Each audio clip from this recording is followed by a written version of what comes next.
So ayan mga kabarya, meron na naman po tayong bagong coins na nahunt ngayong araw na ito. At gusto ko lamang pong i-share sa inyo para alam nyo po kung sakaling kayo ang makakuha nito. At ito po yung tinatawag na 1 peso coin na year 1998 na semi-black tone. At ito po mga kabarya ay may mga nagko-collect din ng mga kolektor.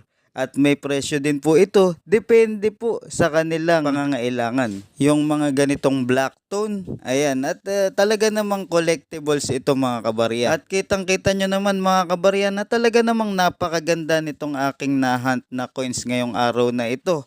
Dahil kahit na black ito ay napakagandang koleksyon. At may mga pailan-ilan na kolektor na nagko-collect nito at handa po silang bilhin sa presyong gusto nila. Depende po sa kanilang pangangailangan. Maraming salamat po.